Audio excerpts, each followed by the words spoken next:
Hello everyone, मैं शुभा शर्मा स्वागत करती हूँ आप सभी लोगों का आपके अपने चैनल जीएस बाय शुभा में। तो कैसे हैं आप सभी लोग? मैं आशा करती हूँ आप सब लोग बहुत अच्छे होंगे, एकदम स्वस्थ होंगे।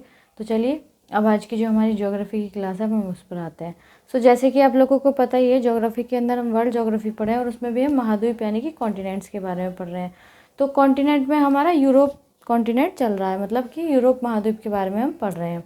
ठीक है, तो जहाँ तक हमने पढ़ लिया था उससे आगे का आज कंटिन्यू करेंगे। आज की या ज़्यादा से ज़्यादा कल की क्लास में हमारा जो यूरोप है वो कंप्लीट हो जाएगा।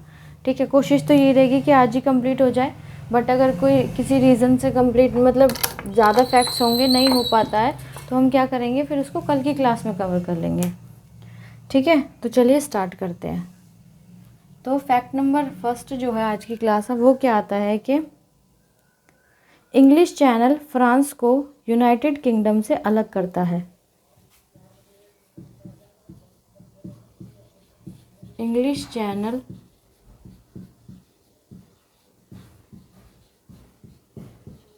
फ्रांस को यूनाइटेड किंगडम से अलग करता है।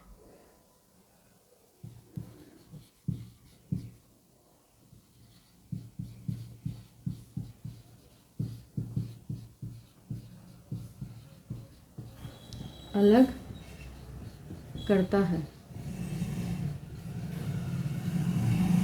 ठीक है,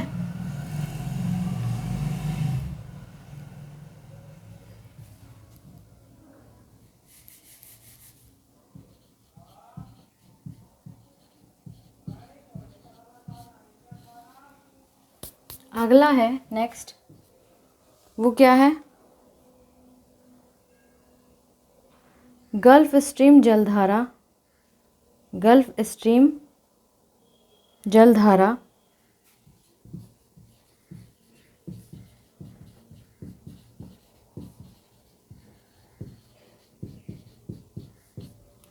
गल्फ स्ट्रीम जलधारा यूरोप का गर्म कंबल के उपनाम से जाना जाता है। यूरोप का गर्म कंबल। यूरोप का गर्म कंबल के नाम से जाना जाता है। ठीक है, आगे है स्विट्जरलैंड को यूरोप का खेल का मैदान कहा जाता है। किसको? स्विट्जरलैंड को।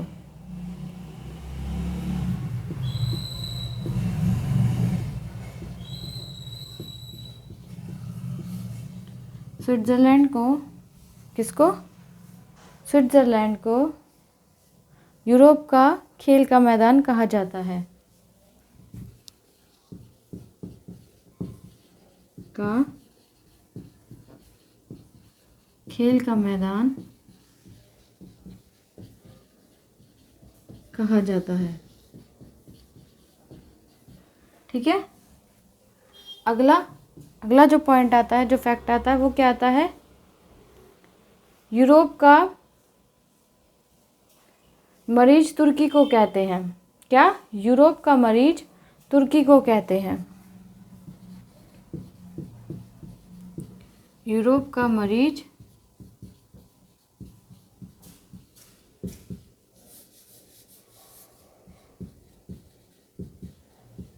तुर्की को कहते हैं। ठीक है, किसको कहते हैं? तुर्की को कहते हैं। यह काला सागर एवं भूमध्य सागर के मध्य अवस्थित है। यह काला सागर एवं भूमध्य सागर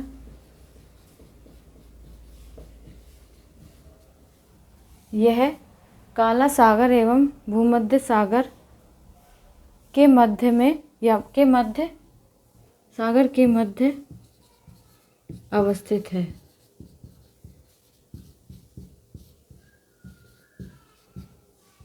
ठीक है।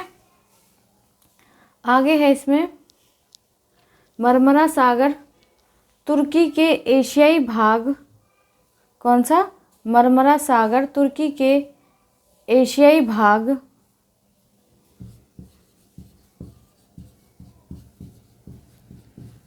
सागर तुर्की के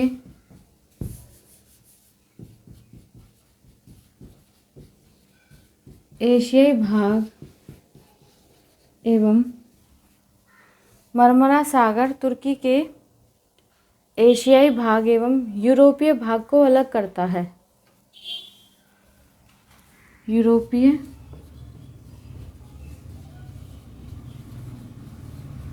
भाग को अलग करता है।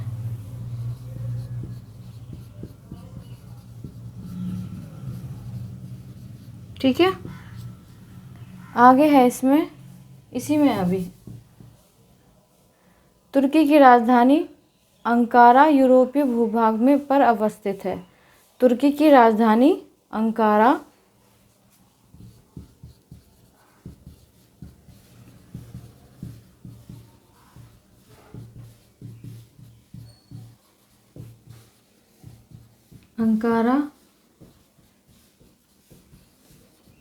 यूरोपीय भूभाग में अवस्थित है।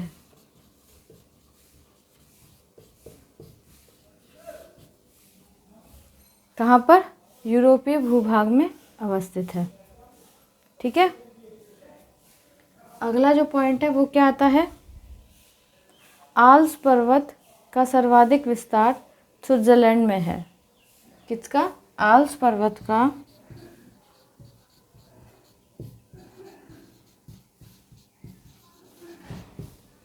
सर्वाधिक विस्तार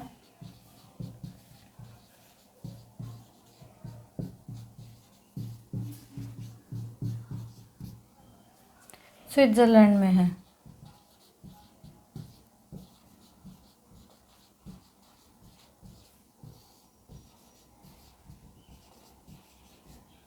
ठीक है। कहाँ पर है? स्विट्जरलैंड के अंदर है। आगे है स्विट्जरलैंड और इटली के बीच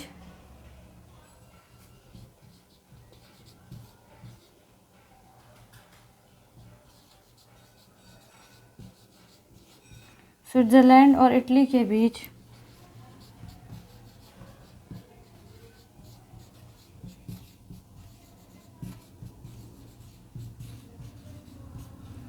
स्विट्जरलैंड और इटली के बीच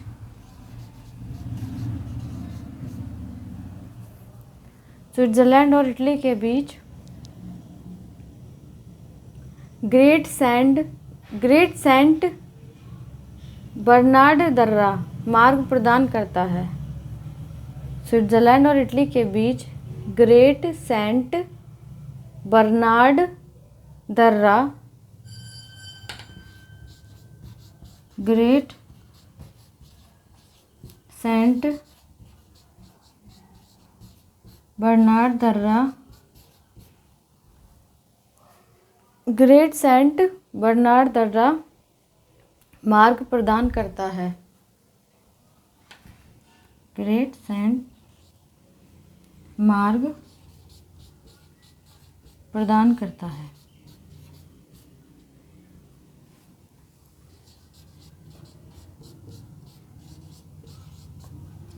ठीक है। कौन सा मार्ग? ग्रेट सेंट बर्नार्ड दर्रा मार्ग प्रदान करता है।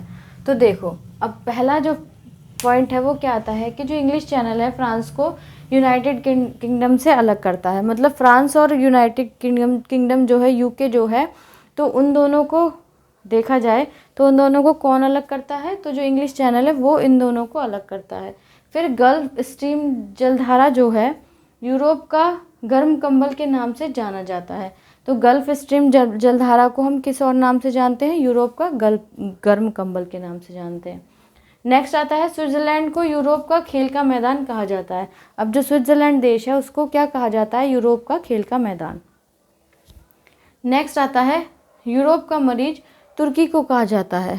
तो यूरोप जो कॉन्टिनेंट है हमारा, उसका जो मरीज है वो तुर्की को कहा जाता है। यह काला सागर एवं भूमध्य सागर के मध्य अवस्थित है। तो ये कहाँ पर अवस्थित है? काला सागर और भूमध्य सागर के बीच में ये अवस्थित है। मरमरा सागर तुर्की के एशियाई भाग एवं यूरोपीय भाग को अलग करता है। अब जो मरमरा सागर है वो क्या है? तुर्की का जो एशियाई भाग है और जो उसका यूरोपीय भाग है उन दोनों को अलग करता है। तुर्की की जो राजधानी अंकारा वो यूरोपीय भूभाग में ही अवस्थित है। नेक्स्ट आता है आल्प्स पर्वत का सर्वाधिक विस्तार स्विट्जरलैंड में है। मतलब सबसे ज़्यादा जो विस्तृत है आल्प्स पर्वत वो कहाँ पर है? वो स्विट्जरलैंड के अंदर है। नेक्स्ट जो आता है वो आता है स्विट्जरलैंड और इटली के बीच ग्रेट सेंट बर्नार्ड दर्रा मार्ग प्रदान करता है। स्विट्जरलैंड और इटली के बीच में जो ग्रेट सेंट बर्नार्ड दर्रा है वो उसको मार्ग प्रदान करता है। ठीक है, तो आई होप ये आपको समझ आ गया होगा। चलिए नेक्स्ट आगे चलते हैं।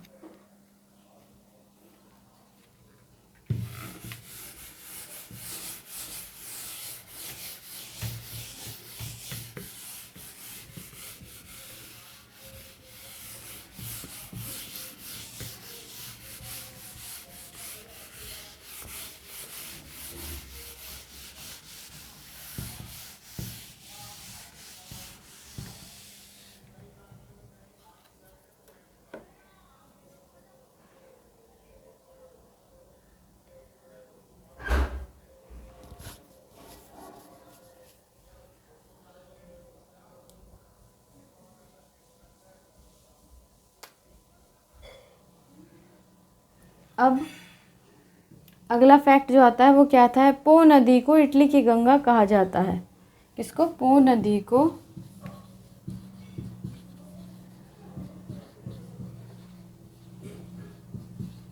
इटली की गंगा कहा जाता है।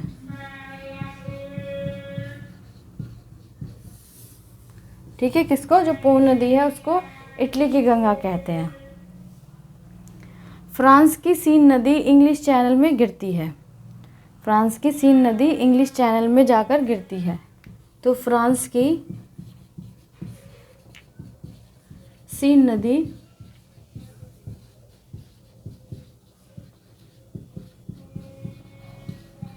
इंग्लिश चैनल में गिरती है। ठीक है, अगला जो फैक्ट है वो क्या है? फ्रांस को भूमि व जलवायु की दृष्टि से लघु यूरोप कहा जाता है। किसको? फ्रांस को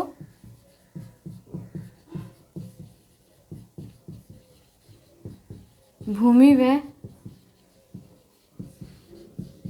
जलवायु की दृष्टि से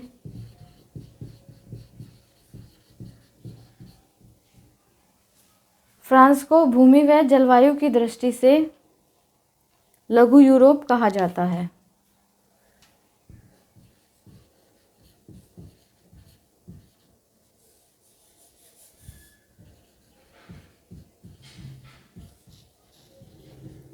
कहा जाता है।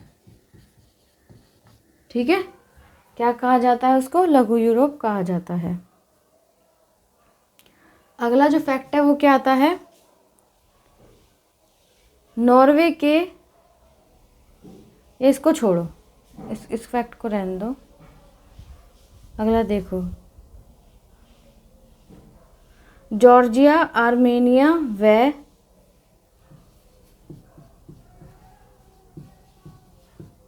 जॉर्जिया, आर्मेनिया व अज़रबैजान को संयुक्त रूप से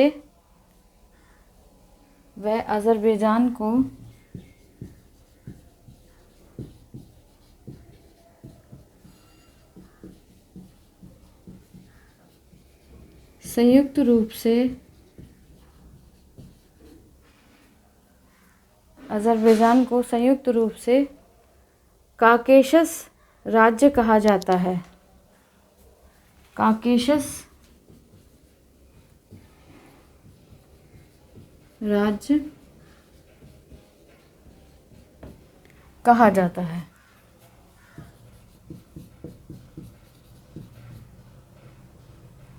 ठीक है, अब अगला जो पॉइंट है वो कौन सा है?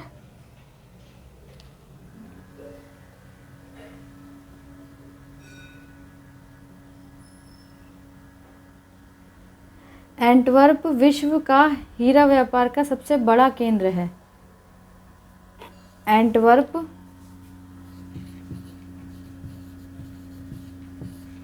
कौन से देश में है ये? एंटवर्प बेल्जियम में।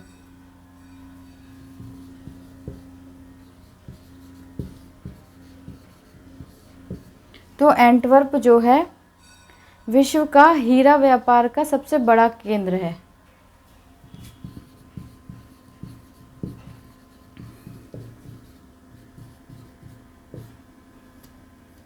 हीरा व्यापार का सबसे बड़ा केंद्र है।